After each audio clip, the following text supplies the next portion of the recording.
ప్రొద్దుటూరు నియోజకవర్గంలో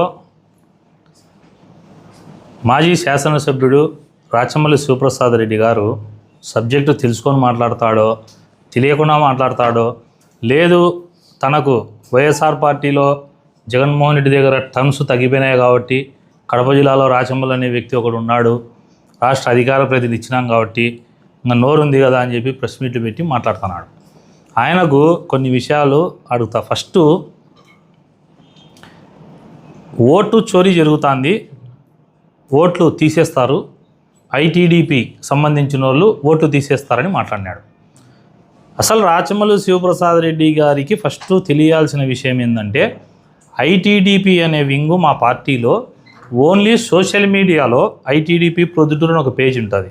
ఈ నియోజకవర్గానికి సంబంధించి ఐటీడీపీలో 10 మంది సభ్యులు ఉంటారు.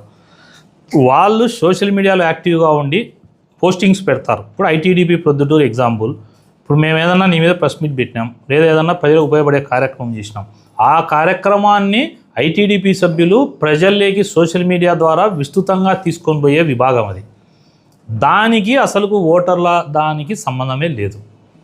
నీకు మతిని మాట్లాడతావో మతి లేక మాట్లాడతావో లేదు, ఇంకా నువ్వు ఓడిపోయినావు, ప్రజల చేత రాజకీయంగా సమాధి కట్టబడినావు కాబట్టి ఆ డిప్రెషను ఫ్రస్ట్రేషను మాట్లాడుతున్నావు అర్థం కావడంలే.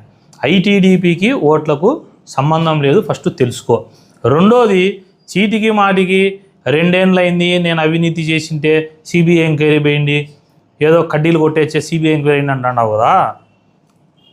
మహర్షి స్కూలు సిబిఐ ఎంక్వైరీ అడుగు, ఎస్ఎస్ మాల్ ఉంది సిబిఐ ఎంక్వైరీ అడుగు నీ అవినీతి, డిఏడబ్ల్యూ కాలేజ్ ఉంది నీ అవినీతి. ఈ మూడింటి మీద ఏం సిబిఐ ఎంక్వైరీ అడగవే?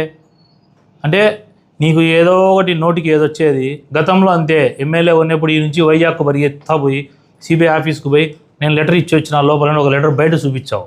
నేను తీరా కనుక్కుంటే ఆ లెటర్ లోపల ఇవ్వలేదంట, వేరే లెటర్ ఏదో ఇచ్చి బయటకు వచ్చి ఈ లెటర్ చూపించాడు, ఇది నేను ఇచ్చిన.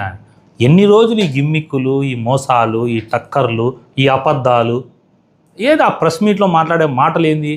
నిన్న చూస్తే వీడియో ఎంత అసహ్యంగా ఉందంటే, అది ఇళ్ల స్థలాలకు సంబంధించిన మహిళలు ఏందో వాళ్ళ మూత్రం తాగుతా. ఏందా మాటలు? సంస్కారం ఉండి మాట్లాడుతున్నావా? నీకు సంస్కారం లేదా? ప్రొద్దుటూరును పరువును రోడ్డుకేసి అల్లరి చేస్తావు. మా పొద్దుటూరు భాష అయితే ఇదని ఎందుకు చెప్తావు? అంటే ఇంకా నువ్వే పొద్దుటూరుని దిగజార్చేదానికి ఉన్నావు.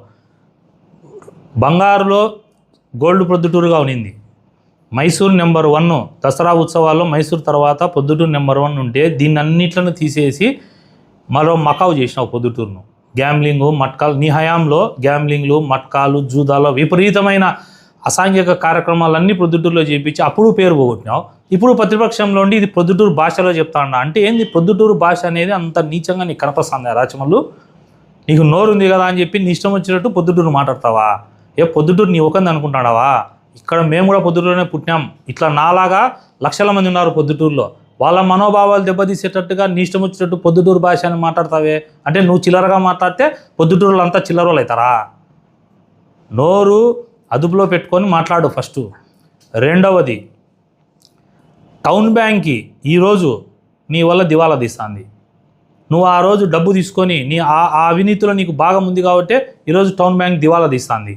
టౌన్ బ్యాంకులో డిపాజిటర్లకు కూడా విజ్ఞప్తి చేస్తున్నా నేను, వీళ్ళు ఆఫీసర్లు చెప్పేటి పొరపాటున కూడా నమ్మకండి. సంవత్సరానికి ఒకరోజు కంతు కడతాము అంటే కనుక బ్యాంక్ ఎట్లా లాభాల్లో ఉంటుందో మీరు ఊహించుకోండి. రెండవది, ఎవరైనా సరే పొద్దుటూరులో వేరే బ్యాంకుల్లో ఎక్కడైనా మీరందరూ ప్రొద్దుటూరు ప్రజలు లోన్లు తీసుకునే వాళ్ళు ఉంటారు. ఎవరైనా నెల ఈఎంఐ కడతారా, సంవత్సరానికి ఒకసారి కడతారా? అది ఆడ బ్యాంకు దివాలా నీ వల్ల. పొద్దుటూరు పరుగు పోతుంది, బ్యాంకు దివాలా నీ అవినీతి. ప్రజల ప్రాణాలతో సేఫ్టీ లేకున్నా, ఫైర్ సేఫ్టీ లేకపోయినా కూడా ఎస్ఎస్ మాల్కు పర్మిషన్లు ఆ రోజు ఓపెన్ చేయించి ప్రజల ప్రాణాలని ఫలంగా పెట్టినావు. ఇన్ని చేస్తాండావు అరాచకాలు. నువ్వు ఒక అరాచకమైన వ్యక్తివి ప్రొద్దుటూరులో. నీ వల్ల ప్రొద్దుటూరు పరుగు పోతుంది, ప్రొద్దుటూరుకు చెడ్డ పేరు వస్తుంది, ప్రొద్దుటూరులో అభివృద్ధి ఆగిపోయింది, ప్రొద్దుటూరులో అసాంఘిక కార్యక్రమాలు పెంచి పోషించినావు, తర్వాత ప్రజల ప్రాణాలు చెలగాలట అన్నావు.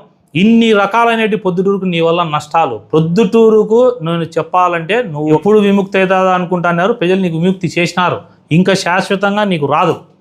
రాజకీయంగా నువ్వు శాశ్వతంగా సమాధి కట్టబడినావు ప్రజల చేత. ఇప్పటికైనా మారి సిస్టంలో పోతాడావా? నువ్వు రావు, ఇంకా ప్రస్తుకు రావు, ఇంకా కనపరావు, మాట్లాడవు. డిఏడబ్ల్యూ కాలేజీ మహర్షి స్కూల్ అంటే అయిపోయింది, దాన్ని నీ హయాంలో చేసినావు. డిఏడబ్ల్యూ కాలేజీ గురించి నీకు సూటిగా ప్రశ్న వేస్తాడా? D A W college first question answer చెప్పు. అది అక్రమమైన నిర్మాణమా సక్రమమైందే? పాయింట్ నెంబర్ 2, డిఏడబ్ల్యూ కాలేజీలో మీ అన్నకు 15%, 20%, 25% ఎంతో నాకు పర్సంటేజ్ కరెక్ట్గా తెలియదు, మీ అన్నకు భాగం ఉందా లేదా? ఫస్ట్ అక్రమ సక్రమ చెప్పు. డిఏడబ్ల్యూ కాలేజీలో మీ అన్నకు భాగం ఉందా లేదా చెప్పు. మూడోది, డిఏడబ్ల్యూ కాలేజీలో అవినీతిలో నీకు వాటా ముట్టిందా, డబ్బు ముట్టలేదా? ఈ 3 దానిలకు నువ్వు ఆన్సర్ చెప్తావా? ఈ 3టికి నీకు ధైర్యం ఉంటే, నువ్వు కరెక్ట్గా నిజాయితీవంతునివి అయితే నువ్వు ఆన్సర్ చెప్పు. ఇంకొకటి, చీటికి మాటికి చంద్రబాబు నాయుడు గారి మీద, లోకేష్ గారి మీద, ప్రభుత్వ పథకాల మీద మేమేదో అబద్ధాలు చెప్పింటే ప్రజలు ఓట్లు వేసినారంటున్నావు. ఒక క్వశ్చన్ ఒక్కటే, నేను ఎక్కువ నీకు చెప్పినా అనుకో, నువ్వు చేసినవి 100 ఉన్నాయి, అవన్నీ చెప్పాలంటే ఇంకా టైం సరిపోదు.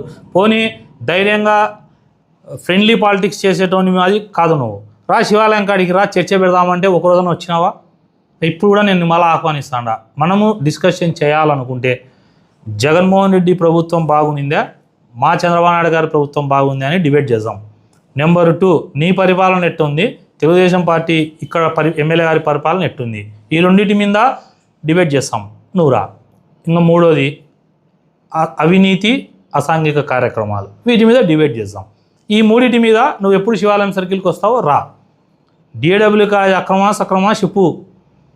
ఇంకొకటి, ఈసారి గన నువ్వు ఇష్టానుసారము ఇక్కడ నువ్వు ఏంటంటే అది మాట్లాడితే ప్రొద్దుటూరును నువ్వు గన ముందు పెట్టి మాట్లాడి కించపరిచే విధానాలు చేసినావు అనుకో, నేనైతే సీరియస్గా చెప్తానా, నీకు ప్రతి ఇంటికి కరపత్రం కొట్టి కరపత్రం పంచుతా. ప్రతి ఇంటికి పొద్దుటూరు నియోజకవర్గంలో ఎన్ని ఇళ్ళు ఉన్నాయో అన్ని ఇళ్లకు నీ వల్ల పొద్దుటూరుకి ఏం నష్టాలు జరిగితేనే కరపత్రం పంచుతా.